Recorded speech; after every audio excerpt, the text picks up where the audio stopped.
Hey, Mike here. I just wanted to let you know that you can listen to Dark Poutine early and ad-free on Amazon Music, included with Prime.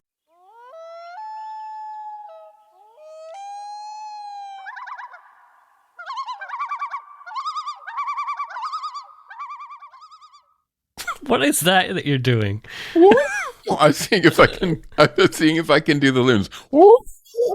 Not really. I could do a turkey. Anyway, welcome back to Dark Poutine. I am Mike Brown, and with me, as usual, is Matthew Stockton, my buddy. How are you, Matthew? You are a turkey. I am a turkey.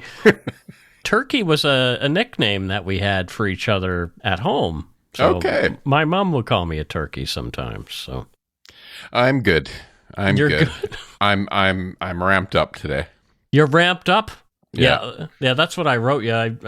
When this morning, it's like, let's do this specific time because my brain is just ramping up. Meanwhile, mine was ramped up at 4 a.m. Of course it was. Oh my goodness. I don't know how you do it. I really don't. I guess it's just habit, and you're a morning person. Yeah, that's all it is. Morning people. Ew. Anyway, let's get the show on the road. Let's do that. The views, information, and opinions expressed during the Dark Poutine podcast are solely those of the producer and do not necessarily represent those of Curious Cast, its affiliate, Global News, nor their parent company, Chorus Entertainment. Dark Poutine is not for the faint of heart or squeamish. Listener discretion is strongly advised. We're not experts on the topics we present, nor are we journalists. We're two ordinary Canadians chatting about crime and the dark side of history. Let's get to it. Put on your toque, grab yourself a double-double and a Nanaimo bar. It's time to scarf down some Dark Poutine. You are responsible for obtaining and maintaining at your own cost all equipment needed to listen to Dark Poutine. Dark Poutine can be addictive. Side effects may include, but not be limited to, pausing and questioning the system, elevated heart rate, pondering humanity, odd looks from colleagues as you laugh out loud at work, family members not into true crime worrying about you. Positive side effects may include some perspectives and opinions that you disagree with, as well as some wokeness and empathy. If you don't think Dark Poutine is for you, consult your doctor immediately.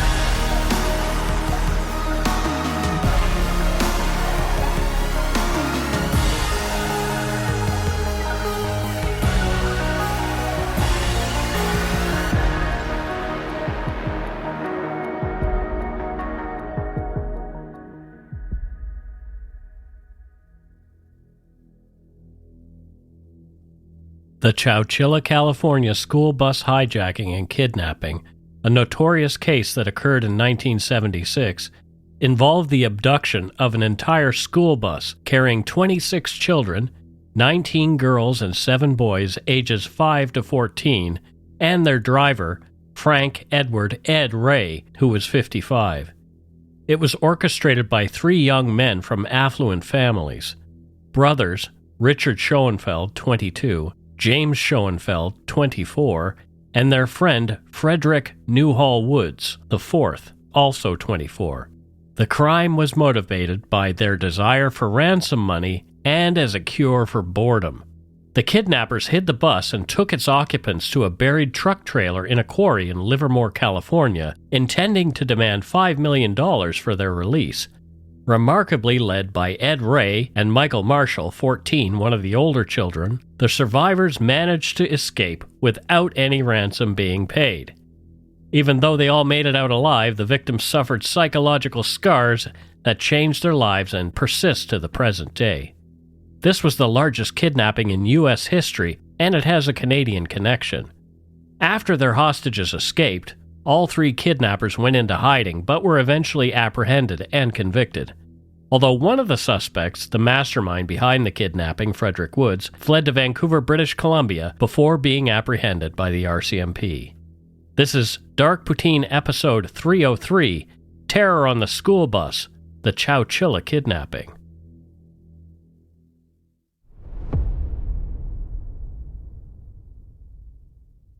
The city's name, Chowchilla, is an anglicized version of Chowchilla, which refers to an indigenous American Yokuts group historically residing in and around Madera County, California. This historical aspect is still honored throughout Chowchilla through art, school mascots, and attractions that draw tourists' attention. The city is a substantial agricultural hub about 40 miles north of Fresno in the heart of California. Overshadowed by more prominent cities in the San Francisco Bay Area, Chowchilla remained relatively unnoticed except by locals or those traveling through on their way to the coast.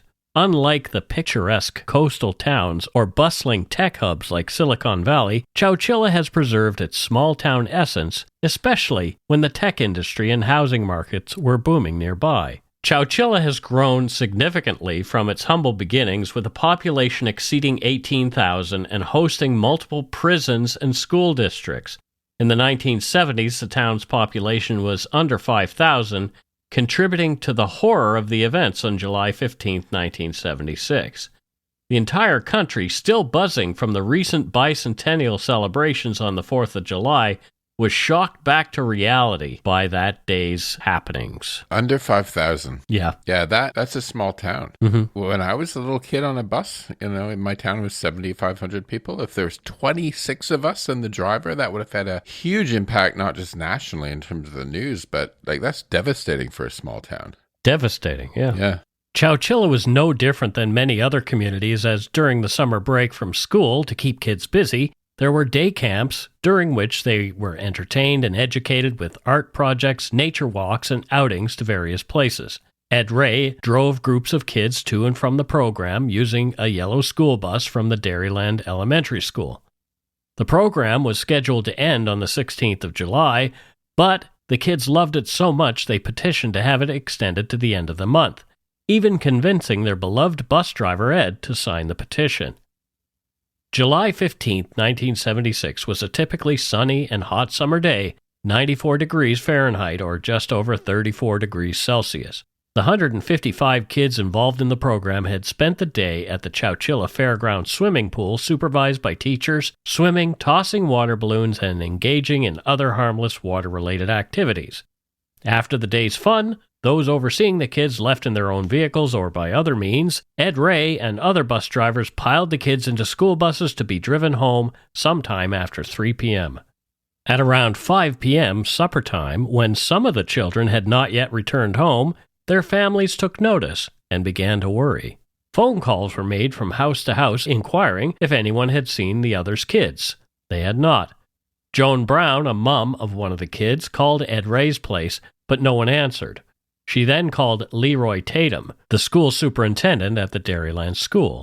Tatum's wife, Delma, said that her husband presumed the bus had broken down along their expected route. The policy was that the driver would stay with the kids in this event, so Mr. Tatum had gone out to drive the route and figure out what had happened. Other parents called the school and were told the same thing. Some wondered whether Ed had suffered some kind of medical emergency and the bus had crashed. Every scenario possible was considered. Tatum and another bus driver split up in separate vehicles, checked the usual route, all 53 miles, 85 kilometers of it, as well as side roads. There was no sign of the bus or its occupants. This was odd, as the area's landscape was such that a big yellow bus parked along the road would have stood out like a sore thumb. 14-year-old Mike Marshall's mom, Carol, was angry when her son had yet to arrive home by 5:45 p.m.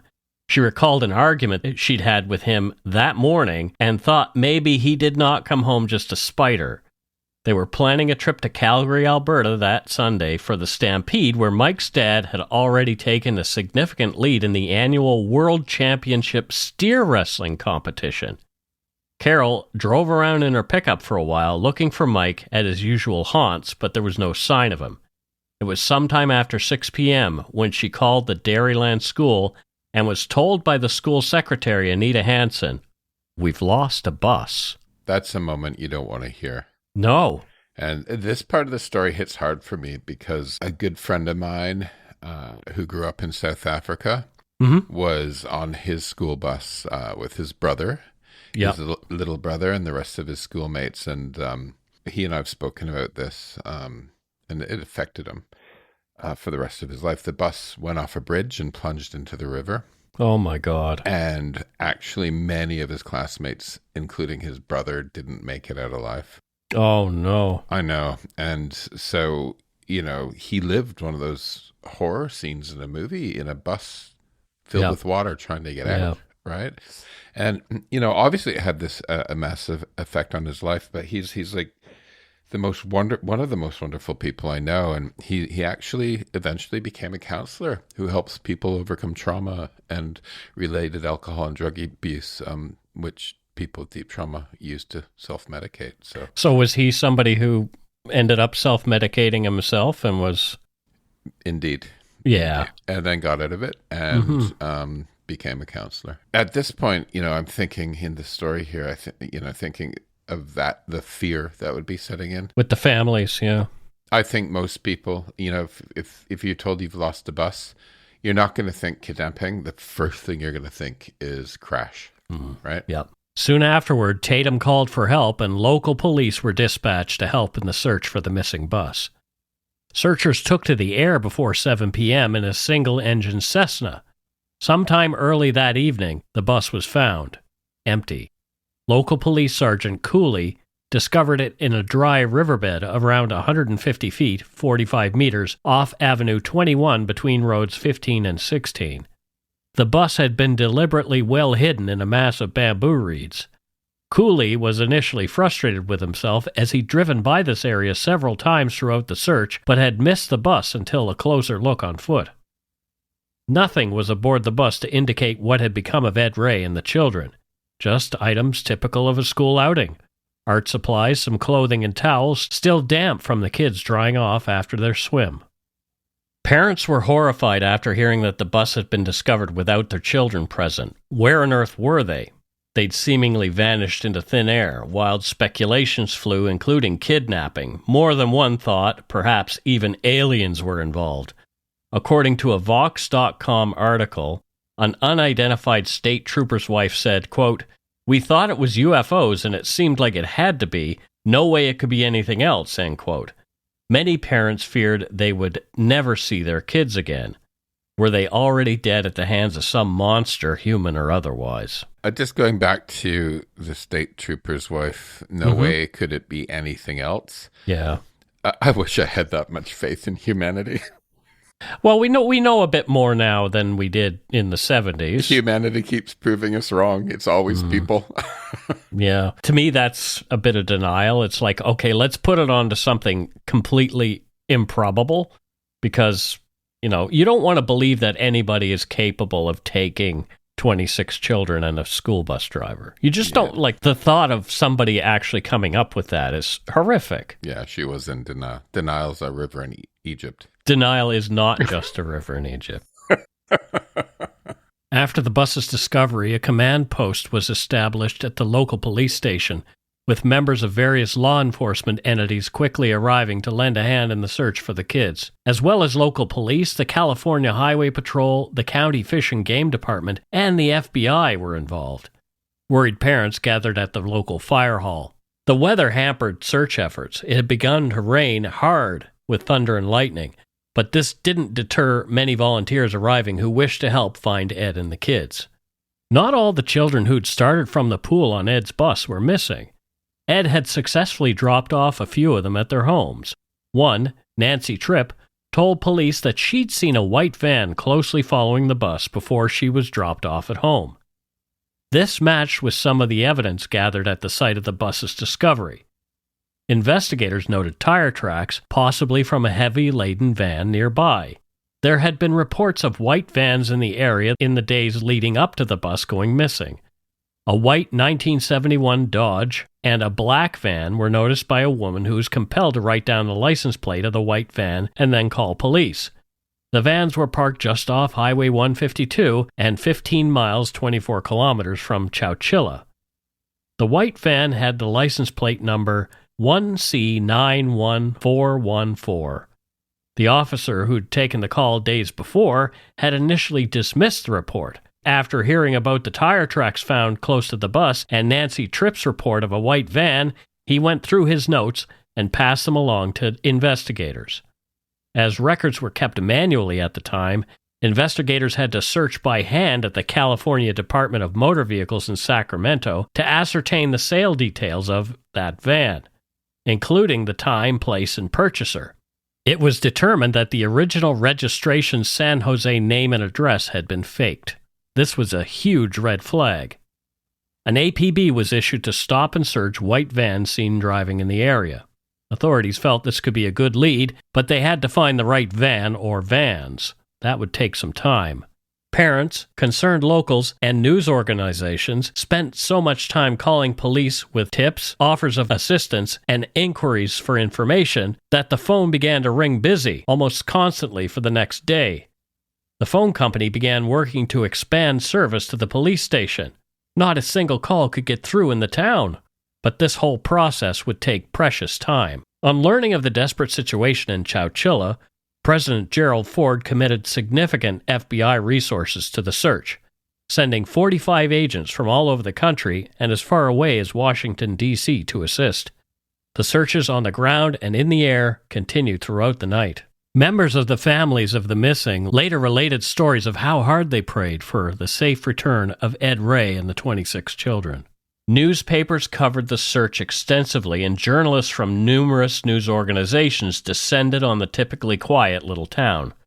Locals were incensed when one out-of-town news reporter asked whether the people thought Ed was involved. That was unthinkable. Edward Ray was a man of high integrity, and there was no way he had done this in their minds. Yeah, locals back up good people in small communities. They do. Sure, a small community can be hives of gossip, but there is a flip side to them, and that is that, you're from a small town, so am I, right? Yeah. They support each other, and they know each other unlike anyone can know each other in a big city, right? Mm-hmm. Like I grew up in Strathroy. I went from nursery school all the way through high school with the same people, right? Me too. Same class. And my parents, in fact, went through school with many of my friends' parents. Yep. Right? So people know each other. And they would know if Ed was dodgy in any way. That's right. 100%. A Vox.com article described Ed Ray, quote, his nephew, Ronnie Ray, a retired newspaper columnist, describes him this way, quote, he wasn't a tall man, 5'7", 5'8", stout, probably weighed about 200 in his prime, barrel-chested. My family is all built like that. You don't know where our chest stops and our belly begins. That family, like many others in the area, joined the agricultural migration that sent millions from the South and Midwest to the Central Valley seeking farm work in the 20th century. A mass exodus that peaked in the 1930s with the Dust Bowl, end quote. The article goes on to say that Ed Ray was a Californian whose parents were from Oklahoma. He had limited education and struggled with reading and writing. Despite this, he had a knack for numbers.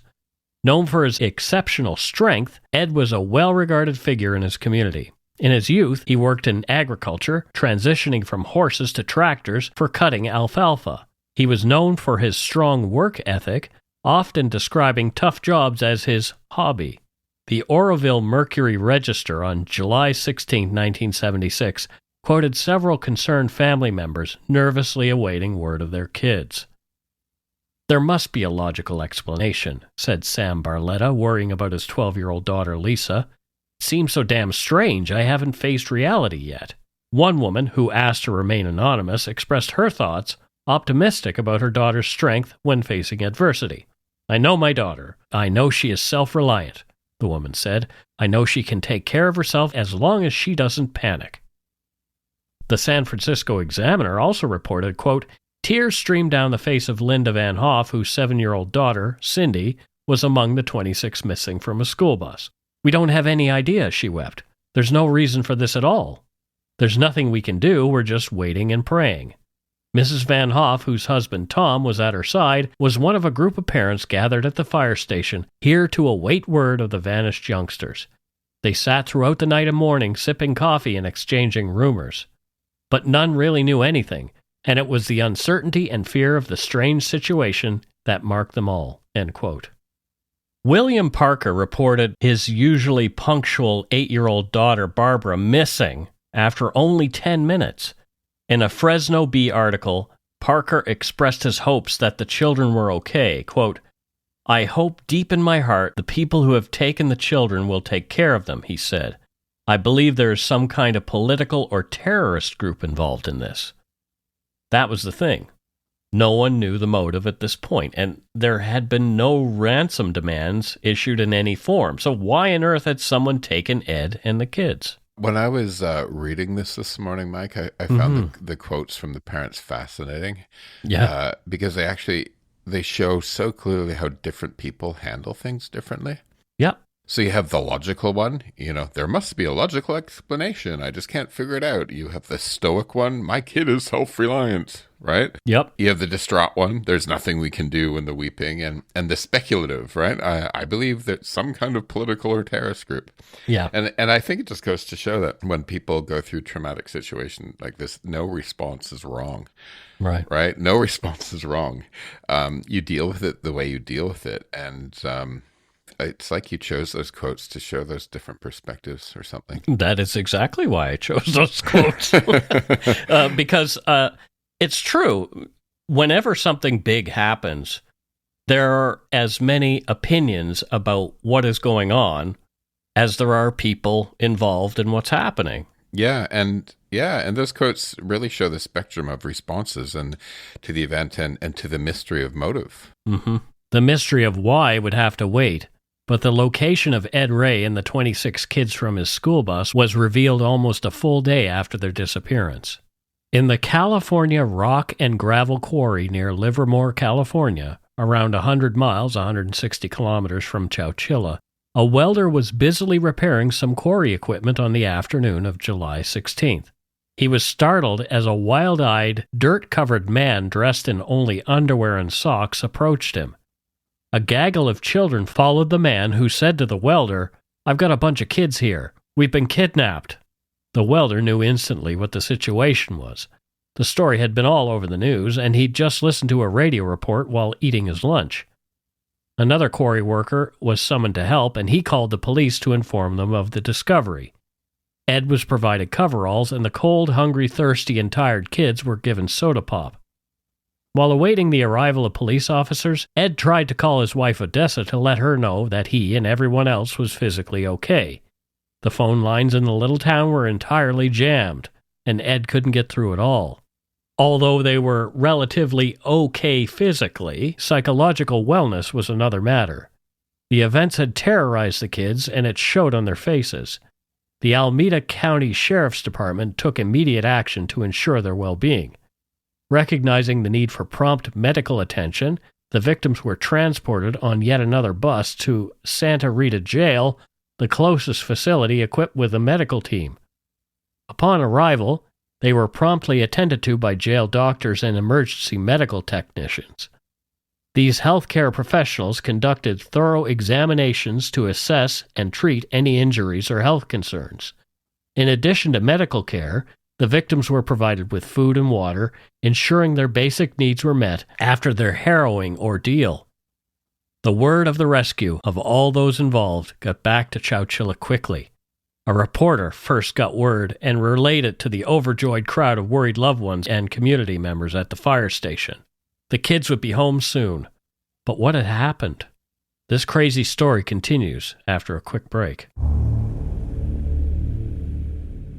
On February 4th, The Minds of Madness is set to release an investigative 4-part series centered on a cold case from nearly 4 decades ago. At first, it was just, my mom's gone. And then it became, your mom was taken by a bad man. They found video of him killing women. If you'd ever watched any episodes of Breaking Bad, that's exactly what you would see. He buried these 11 women and kept going out there. He made a road going out there. You got this dude saying, hey, I'm going to show your family these pictures. And, he's secretly taping her. The cops don't care. We're nothing to them. Dumped her like a piece of garbage, I don't see anything that screams there's 2 people doing this. I never thought anything was going to come of this case. Ever. Listen to the Minds of Madness series, Who Killed Jennifer, starting February 4th, wherever you get your podcasts. If you're looking for a smoking gun, I can absolutely guarantee you will not find it. In October 2001, a series of letters filled with a deadly powder called anthrax were dropped into the U.S. mail system. What started as an unprecedented case turned into an unsettling mystery. Who sent these deadly letters, and why? From Campside Media and Sony Music Entertainment, I'm Josh Dean, and this is Cover Up Season 4, The Anthrax Threat, available now. Hey, it's Kaylee Cuoco for Priceline. Ready to go to your happy place for a happy price? Well, why didn't you say so? Just download the Priceline app right now and save up to 60% on hotels. So whether it's Cousin Kevin's Kazoo Concert in Kansas City, go Kevin, or Becky's Bachelorette Bash in Bermuda, you never have to miss a trip ever again. So download the Priceline app today. Your savings are waiting.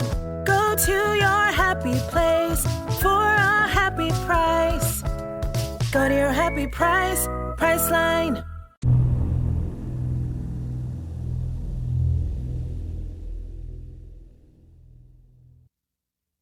And we are back. Matthew, thoughts?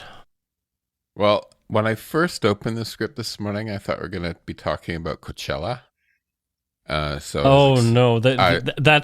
concert that happens every year. Yeah, and then I was like, "Damn you, Mike," because I hate stories involving kids getting hurt or murdered because it's just too emotionally draining. So, but I'm happy the kids made it alive. But this trauma is going to be with them for a long time, I'm sure. And this also reminds me that something I did when I was a little kid, probably about a year after this event, which was on the news even in Canada. My school bus driver missed the turn onto our school street and kept going because obviously she wanted to go around the block and hit the street again. And I yelled as a joke, "We're being kidnapped," and the entire bus erupted into screams with me laughing, of course. Oh, no. But Mrs. Lang, our bus driver, who was also one of the owners of the bus line, was like, "You're not being kidnapped. I just missed the turn." So not to make light of this story, but like I was a pain in the ass child. Well, I mean, it shows you how these things sort of get into the consciousness of folks, Yeah. Yeah. As parents breathed a sigh of relief, the questioning began. Ed Ray said he didn't initially suspect anything amiss when encountering a disabled van blocking the way on the narrow road. Approaching the van with its hood open, Ed slowed down, finding it challenging to navigate the bus past the obstruction. Given the friendly and helpful nature of the Chowchilla community at the time and Ed himself, he decided to stop the bus to see if the van's occupants needed assistance.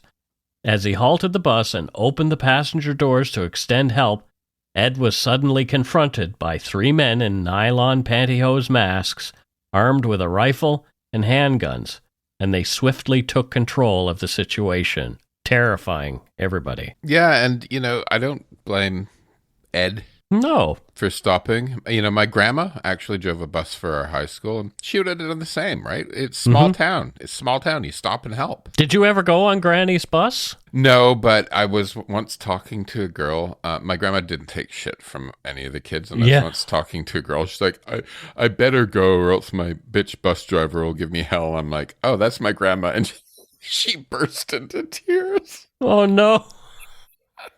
Yeah, because she actually said something real to somebody who it mattered to. This is the thing. Like, people on the internet say whatever they want right now. Yeah. But that person would probably react the same way. Yeah, it's what a bizarre world. I was like, I know my grandma, and I know she doesn't take shit, so don't worry about it. So you said you were wondering about something here. Yeah. So my grandma had a CB radio on her bus. Mm-hmm. And I was wondering if, maybe there wasn't back then. And maybe I was wondering, like, maybe after this happened, maybe they put CB radios in buses. There was a guy who used to drive the school bus in my hometown. There was only one. That's how big a town I came from. His name was Walter, and he and his wife used to babysit my sister and I when Mom and Dad would go on a trip.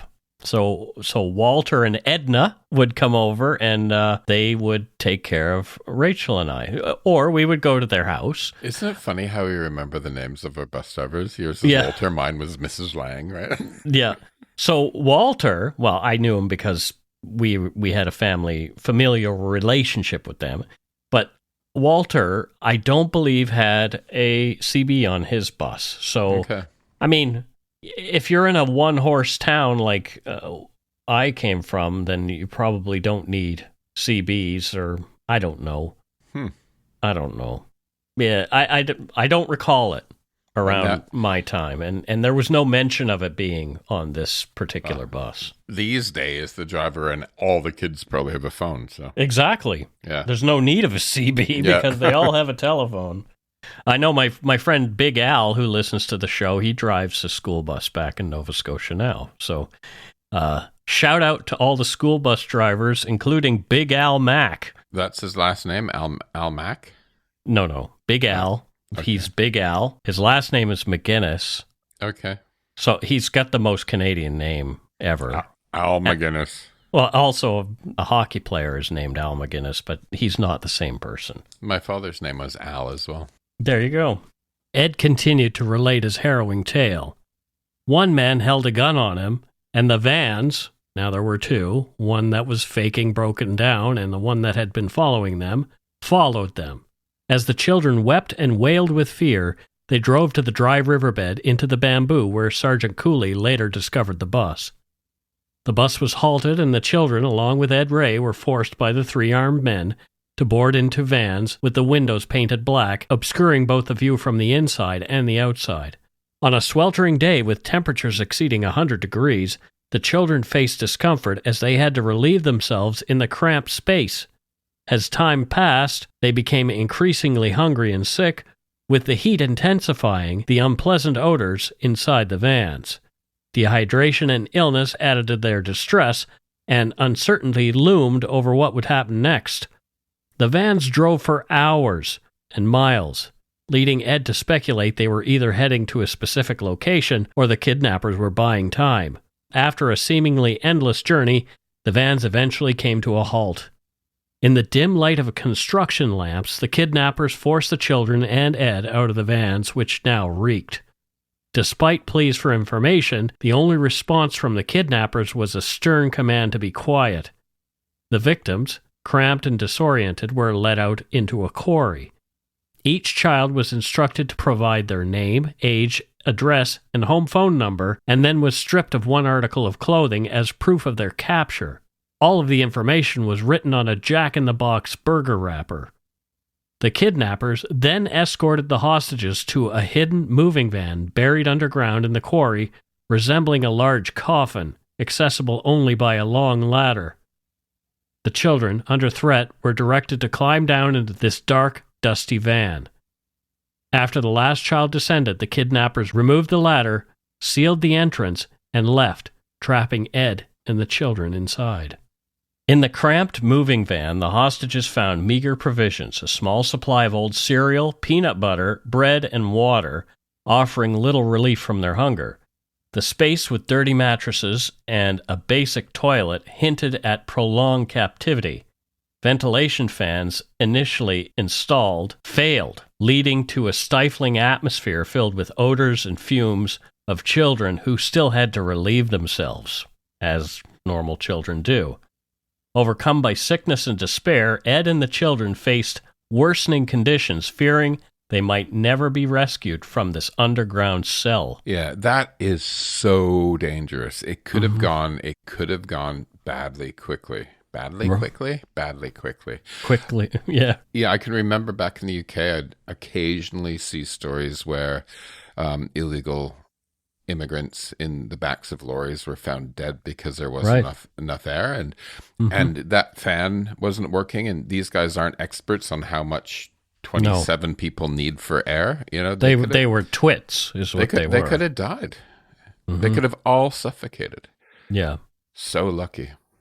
Yeah. Yeah, these perpetrators were not as smart as they thought they were. Or also just didn't care. For me, it's like all of these things taken together, whether or not it's dangerous, the impact that it would have on you as a child, even a grown man like Ed Ray, the psychological impact, you're stuck in there. It's smelly. You don't have any food. You think it looks like, oh my gosh, we're going to be here a long time. Are they ever going to come back? Are they ever going to let us out? Yeah. Like right away, your brain would be like, we're screwed. Yeah, that stuff would stick with you for the rest of your life. It did. Depending on the person. Some people are built differently, right? Well, some people don't recognize psychic wounds like others, and they manifest. Trauma happens regardless of whether we're capable of handling it or not. It's happened. How we deal with it sometimes isn't even a choice. It's just how we're formulated. I'm the type of person, I'm fine. No need to think about it, right? But you're clearly not. Oh, thanks.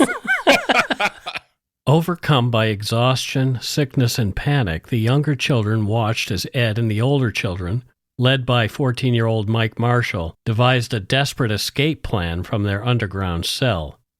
They noticed a removable metal panel on the van's ceiling, potentially their only escape route.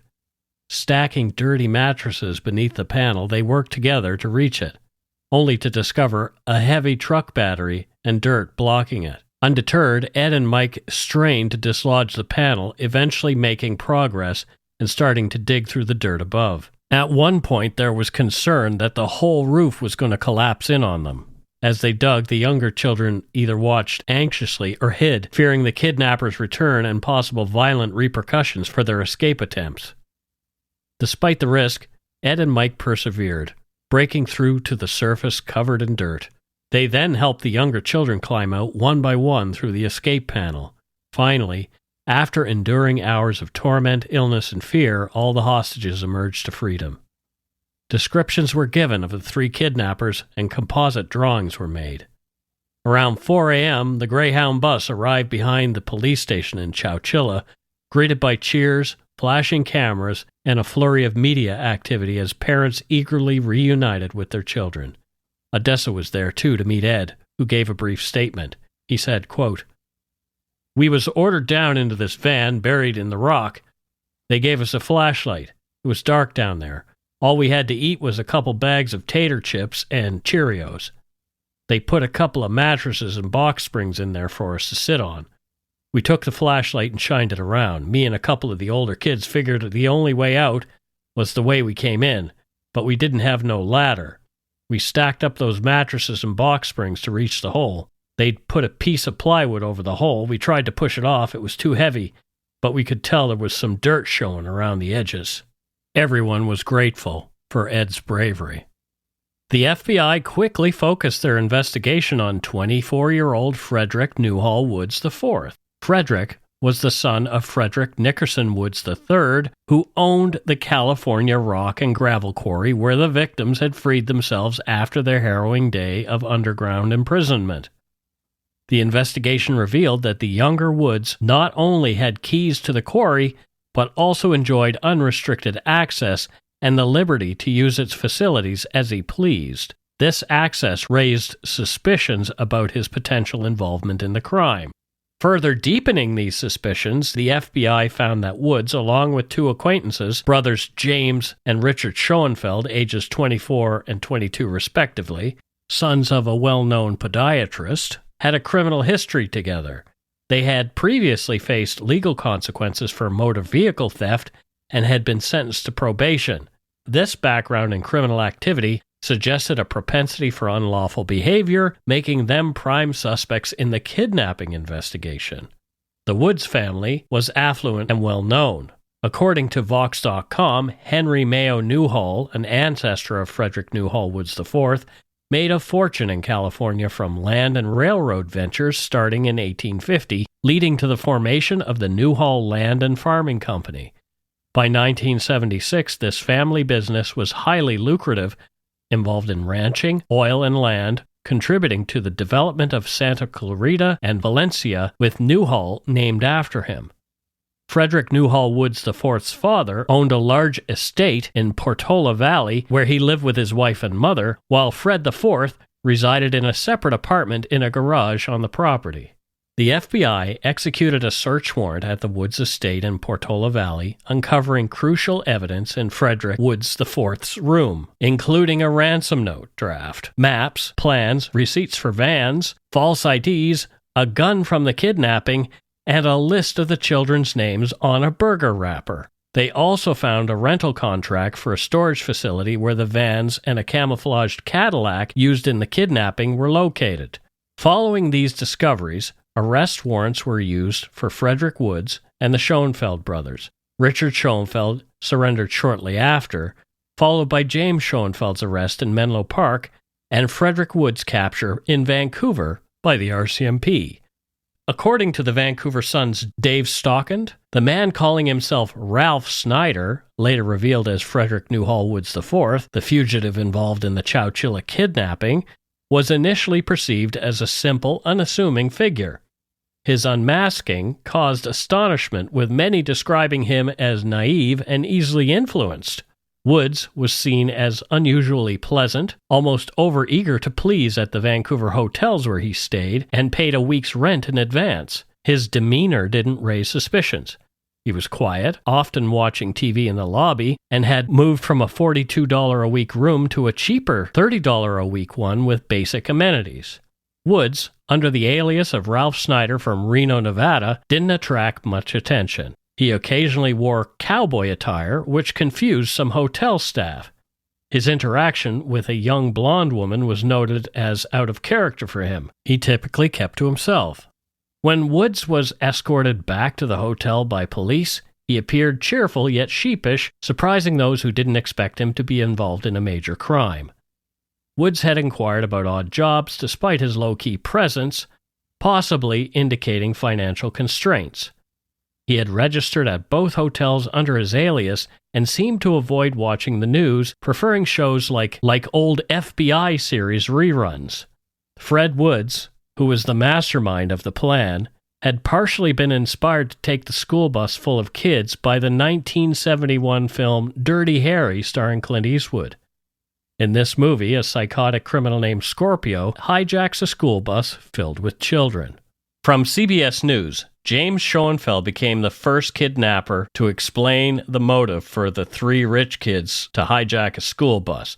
He said, despite their parents' wealth, that both he and Fred Woods had run up serious debts. He explained, quote, we needed multiple victims to get multiple millions, and we picked children because children are precious. The state would be willing to pay ransom for them, and they don't fight back. They're vulnerable. They will mind, end quote. So all of this because some spoiled rich boys needed some money. Yep, and they were bored. Idiots. And the state might not have. I mean, there's policies. States have policies of not paying ransom.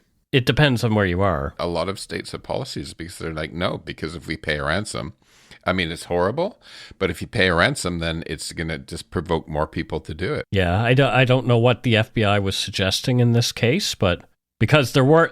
I've told Justin if he is ever kidnapped that I'd not pay any ransom. It's because you're cheap. Because I'm broke, and also I don't want to provoke then Steve being kidnapped. Well, they hadn't actually issued any demands, and as we mentioned, on July 16th, the Chowchilla Police Department's phone lines, as well as the phone lines all throughout town, were overwhelmed with calls from the media and worried families following the kidnapping incident. And this influx of calls inadvertently prevented the kidnappers from communicating their $5 million ransom demand. They kept calling and calling and calling, and they couldn't get through. The phone lines were down. So, planning to try again later, the kidnappers fell asleep, and upon waking later that evening, they discovered from television news reports that the victims had managed to escape and were safe. So, in the end, a nap had done them in. The old saying, you snooze, you lose. Right. It's true. I mean, poor planning and a nap. Again, this just shows... Sounds like my life. Oh, poor planning and a nap. Matthew's autobiography. Trademark Dark Routine 2024. Oh boy. The three were initially charged with 45 counts each of kidnapping, kidnapping with bodily harm, and robbery. Faced with the evidence of their crime, which included detailed, although sometimes coded notebooks of their year-long planning of the crime, all three men pleaded guilty. The perpetrators admitted guilt to the charges of kidnapping for ransom and robbery, but declined to plead guilty to causing bodily harm. This was because a conviction for bodily harm, combined with the kidnapping charge, would result in a life sentence without parole. They were tried and found guilty of the bodily harm charge and received the mandatory life sentence. However, an appellate court later overturned these convictions, ruling that the physical injuries, primarily cuts and bruises, suffered by the children did not constitute bodily harm as defined by the law. Consequently, they were resentenced to life imprisonment with the possibility of parole. So I guess psychological injury doesn't count. Well, at least back in those days it didn't. Again from CBS News. While in prison early on, Fred Woods wrote a friend about writing a possible film script about the story. He said, quote, "I think it would make a damn good movie of the week, if not a feature. It's big, real big, and a hot item everybody wants to know about." Woods adds, "If you do make it into a film, all I want is a % of it." This guy has no remorse, and again, about money. Well, he continued to make money while he was in jail, which is interesting. In 2016, a lawsuit related to workers' compensation exposed that Frederick Woods, despite being incarcerated, was clandestinely operating multiple businesses, including a gold mine and a car dealership, without informing prison officials. Woods had access to a substantial trust fund from his parents. One court document estimated the trust fund's value at around $100 million. This figure was contested by Woods' attorney. The kidnapping victims were, of course, involved as plaintiffs in this suit. Why the hell would his family not take away the trust fund? That is a very good question, Matthew. I could go on here. I'm not going to rant. But what is it with the super rich? It seems like the longer I live, the more I realize that the super rich have no soul left after their thirst for money and power. Yeah. Right? And you know, these families, I think in your research you couldn't figure out if they've successfully sued, but you know, obviously the only thing that this guy cares about is money, so that hopefully they hit him where it hurt. Yeah, well, absolutely they did. I mean, the kidnappers' only public comments on the case, according to ABC News, abc30.com, these were taken 20 years before the lawsuit. Mm-hmm. Jim Schoenfeld said, "I'm very sorry, deeply sorry for what I've done." Rick Schoenfeld said, "I was immature, I was the follower, and I made an extremely stupid decision here." And Woods said, "It was just a lot of pain and suffering we put everybody through that didn't realize we were doing at the time, but now I just hope that everyone is going on with their lives. Everything can be somewhat back to normal." I don't give a crap what either of them, any of them have to say. No. It's like Woods is just so dismissive. I know. Well, you know, we put them through it, but hopefully they're just getting back to normal. Screw you. Ugh. Richard Schoenfeld, who was 22 at the time of the Chowchilla kidnapping, was released on parole in 2012 when he was 57 years old. James Schoenfeld, who was 24 during the kidnapping, was granted parole in 2015 at the age of 63. Frederick Newhall Woods IV, also 24 at the time of the crime, had his parole repeatedly denied until August 2022, when he was finally granted full parole at the age of 70. A study titled Children of Chowchilla, a study of psychic trauma by Lenore C. Terror, published in 1979's The Psychoanalytic Study of the Child, gave insight into the impact the kidnapping had on the children. The children's long-term reactions were varied, with each child affected by the traumatic event. They developed persistent fears, manifested unconscious anxiety in play and behavior, showed changes in cognitive functioning, and experienced lasting personality changes. The study emphasized the destruction of trust in these children, their fear of mundane or ordinary experiences, and panic attacks triggered by stimuli associated with the original trauma. The study discusses the pre-existing problems in the children, such as emotional disorders and unrecognized emotional disturbances, highlighting how these issues influenced their responses to the trauma of kidnapping. The children developed intense fears related to the possibility of another kidnapping, including worries about a fourth kidnapper, fears regarding the kidnappers in jail returning, and concerns about an unrelated second kidnapping.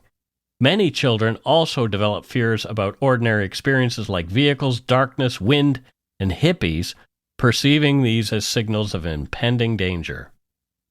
Ordinary experience of hippies.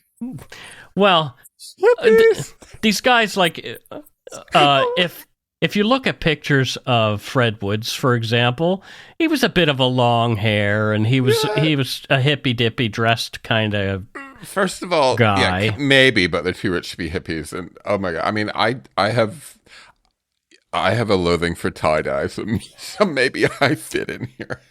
Oh boy. Panic attacks triggered by mundane stimuli were common, demonstrating the depth of the children's anxiety and the lasting impact of the traumatic event. A significant theme in the study is the destruction of trust. The kidnapping shattered the children's basic trust in the world, leaving them constantly on guard and unable to fully trust again, even with parental reassurance. Regarding treatment, brief therapies showed noticeable improvements in some children through abreaction and understanding attained via interpretation or clarification. However, there was a notable lack of pursuit for long-term psychiatric help by the parents. Ter's study also puts forward proposals for responding to disasters, emphasizing the crucial role of community mental health workers engaging with families during the waiting period of a disaster and advocating for the immediate psychological evaluation of victims. Ter provides a comprehensive view of the psychological aftermath of the Chowchilla kidnapping and the long-term effects on the children and their families. On James Schoenfeld's 2015 release, a few survivors spoke to People magazine about their feelings. Darla Neal, who was 10 years old during the kidnapping, revealed that she was still experiencing nightmares about having a gun pointed at her head. She explained that the kidnapping significantly impacted her family's life and even affected her children. The idea of the kidnappers being released caused her great anxiety, and she felt secure only when they were imprisoned. Irene Carreo was 12 years old at the time of the kidnapping and expressed disappointment with the criminal justice system. She pointed out the disparity between the severity of the crime, which endangered 27 lives, and the fact that the perpetrators did not serve a whole life sentence for each life they put at risk. Before Edward Ray died in 2012, as he lay sick, many of the children, now grown, and their families, visited him to pay their respects to their local hero. Oh, that's quite beautiful, actually. Yeah. There would have been a strong bond, I think, between these people having gone through all of this together. Absolutely. We talked a bit off air about it, how Ed was the only adult. You know, of course they're going to make him the hero. I think Mike Marshall, who was really prevalent in the documentary that I watched on CNN, I think he deserves a lot of props for stepping up the way he did, you know, and he's quite you can tell watching it, you really should watch that CNN documentary. It's called Chowchilla, and it expands on what we've just told you and includes interviews with a few of the children who went through the ordeal, including Mike Marshall, who helped Ed Ray with their ultimate escape. And just so you know, at the City Council meeting on January 27, 2015, Chowchilla officials renamed the well-known sports and leisure park to honor Edward Ray. This park, a youth sports and family gatherings hub, aligns with Ed Ray's enduring legacy. The formal dedication ceremony was held on Thursday, February 26th at 4 p.m. at the park at the intersection of 15th Street and Sonoma Avenue, and the event saw a significant turnout from the community, city officials, and the Ray family, who gathered to witness the unveiling of the new signage, marking it as Edward Ray Park. Also, the city has made Ed's birthday, February 26, Edward Ray Day, to honor him further. And Edward Ray's heroism was memorialized by Kent Morrill, singer, in his 1976 tune, The Ballad of Chowchilla Ray, for Bardell Records, and then it was covered by even more famous crooner Robert Goulet. Ed has a bit of a legacy. His family must be proud. They should be, yeah. And that is it for Dark Poutine episode 303, Terror on the School Bus, the Chowchilla Kidnapping.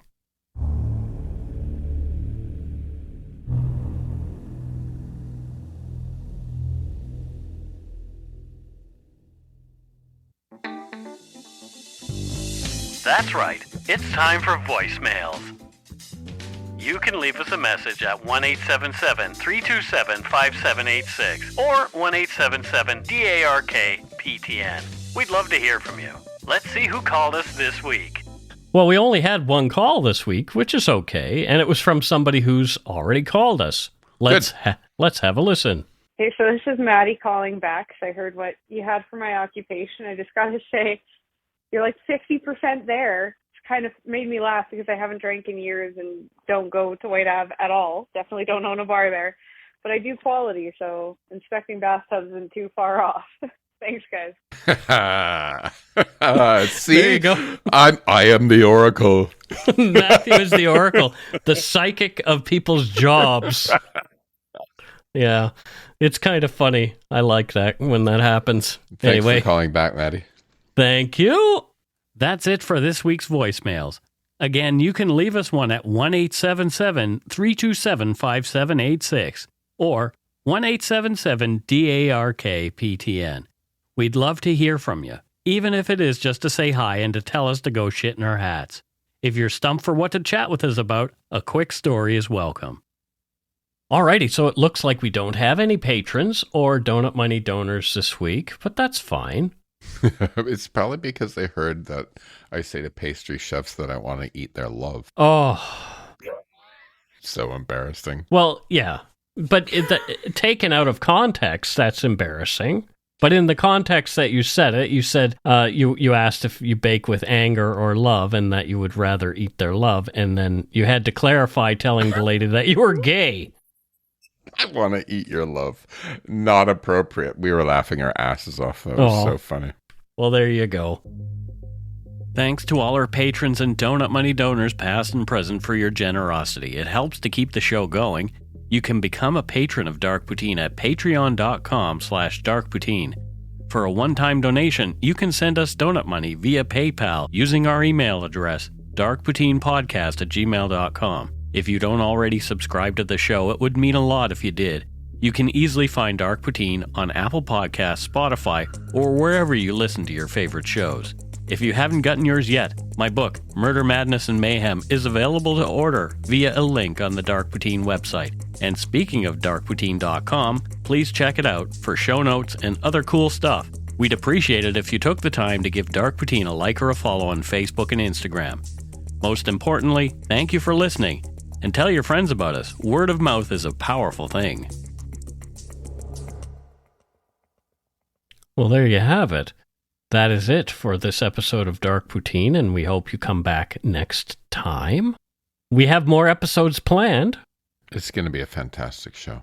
It is. Anyway, don't forget to be a good egg and not a bad apple. Bye.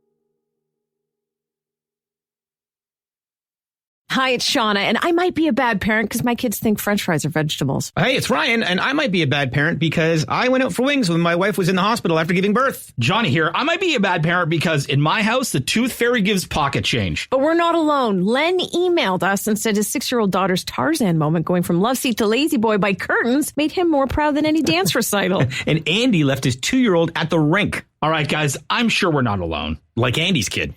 For stories and confessions like this, make sure you check out our podcast. It's called Bad Parents, and it's available wherever you get your podcasts. I left a glove at the rink.